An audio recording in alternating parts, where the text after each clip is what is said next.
o que comprova um dado da Confederação Nacional da Indústria que verifica 4 vezes mais acidentes de doenças nas micro e pequenas empresas.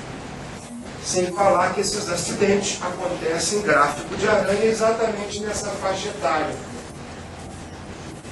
de 20 a 45 anos, aqui, ó, onde ele se afasta, comprometendo o trabalhador no auge da sua faixa etária produtiva, criando 2 custos para o país.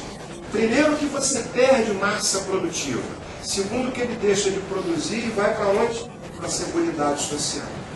Então, o ônus disso aqui é um negócio inimaginável. O que a gente espera? O presidente do sindicato é meu primo, me convida para fazer a palestra e me abandona aqui na hora que eu vou falar disso aí, ó. Aloysio Marra. O que se espera do empresariado, dos gerentes de banco, né?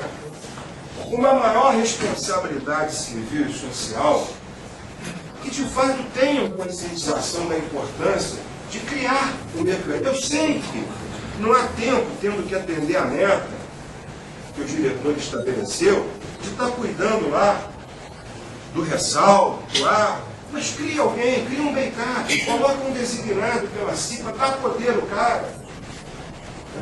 Como a maioria das agências disse já que não tem os 100 empregados, que eles impusessem a CIPA, mas estão sujeitos ao designado, que pelo menos esse designado seja 2, que amanhã esse cara é transferido, à guisa da necessidade de serviço, no dia seguinte você já tem na mão uma agência autuável.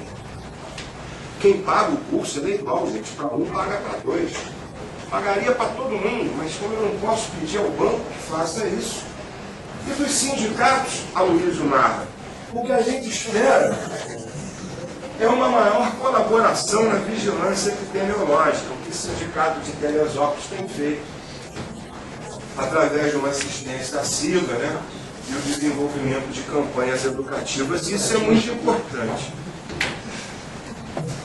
É o que se espera, em síntese, dos 3 principais atores envolvidos. O empresariado, aqui representado pelos gerentes, os designados, que representam o trabalhador, e dos sindicatos, que também representam o trabalhador, mas extramuros, dando força àquele que está lá dentro, porque ele não tem a imunidade que você tem. A estabilidade anômala criada pela lei trabalhista.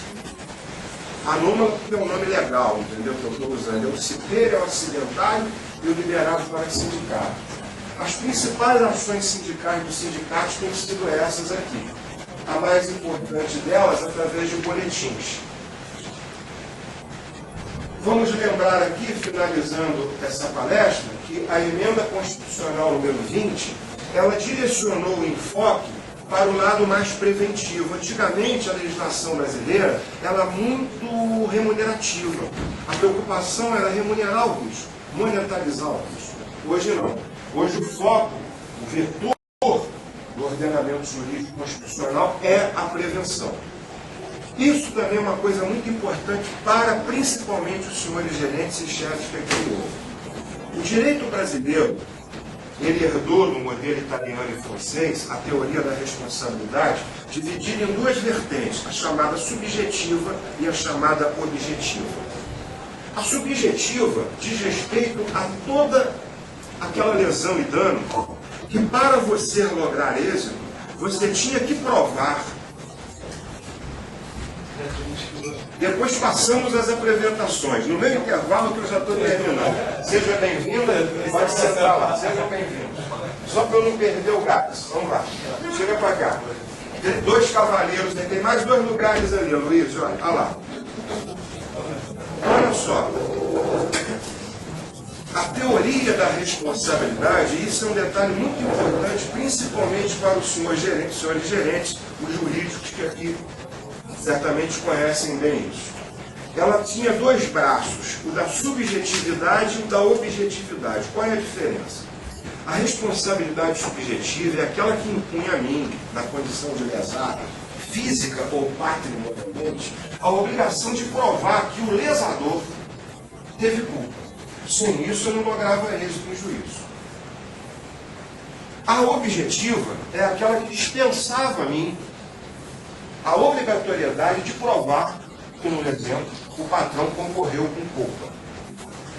Na esteira das lições do professor Miguel Reale, o novo Código Civil que acontece em janeiro de 2013, ele acaba com isso aqui. Então, acidente de trabalho não há mais que falar em responsabilidade subjetiva. Antigamente, só tinha 3 tipos de acidentes para o qual não era necessário provar culpa.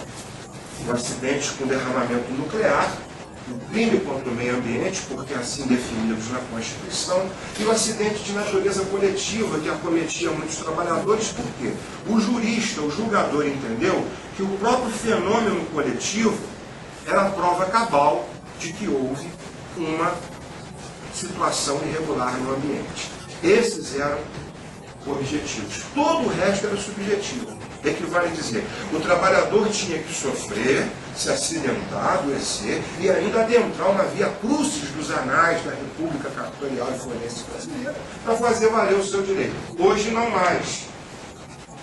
A responsabilidade ela passou a ser somente objetiva, então não se vai discutir mais nada a não ser o quanto indenizatório. E aí a Previdência cria as chamadas Procuradorias Gerais. Para quê?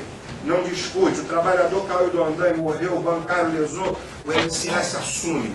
E na outra porta vai em cima da empresa buscar o direito regressivo, algumas vezes com ação de responsabilidade, dependendo da circunstância, sobre os principais gestores, sobre os empresários representados pelos seus prepostos.